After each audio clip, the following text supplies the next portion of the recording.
श्री सनातन गोस्वामी उच्च कोटि के संत थे। उनका अद्भुत वैराग्य था। महीने में एक बार मथुरा के ब्राह्मणों से भिक्षा में रोटी मांग लाते और रज में गाड़ देते। 20 से 22 घंटे बाद भूख लगने पर यमुना जल में वही रोटी भिगा कर पाते थे। एक बार भिक्षा मांगने मैया के घर गए तो वहां विराजमान श्री मदन मोहन जी के दर्शन हुए। ऐसे भाव विवल हुए कि रोने लगे।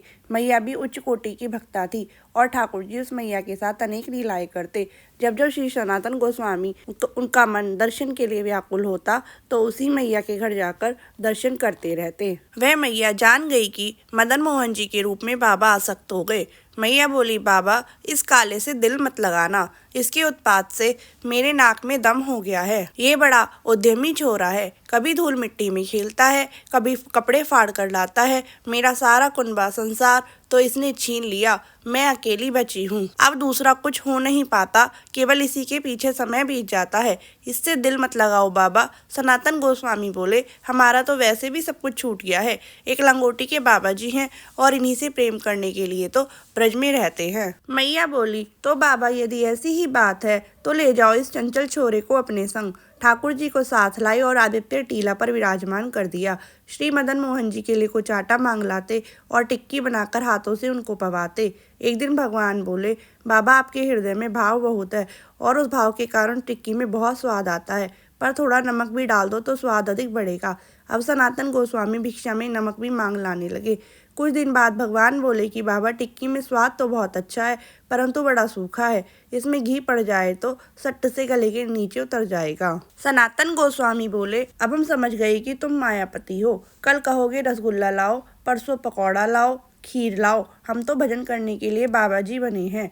तुम्हारे बढ़िया बढ़िया भोग के चक्कर में हमारा भजन छूट जाएगा।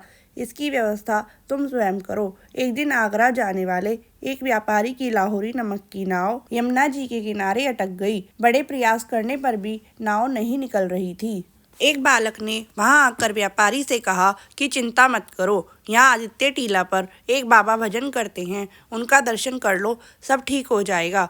वह सनातन गोस्वामी जी के चरणों में प्रणाम करके बोला कि मेरी नाव फंस गई है, आप कुछ चमत्कार करके नाव निकाल दो। सनातन गोस्वामी ने ठाकुर जी की ओर इशारा किया और कहा, उनसे जाकर प्रार्थना करो, वही सब कुछ करने में समर्थ हैं। उसने मदन मोहन जी का दर्शन करके मन में संकल्प किया कि यदि मेरी नाव निकलकर मेरा सामान बिक जाए तो इनका मंदिर बनवाऊंगा। जैसे ही वह नाव में चढ़ा तो नाव चलने लगी। उसका नमक कपूर में बदल गया और बाजार में बड़े ऊंचे दाम में बिक गया।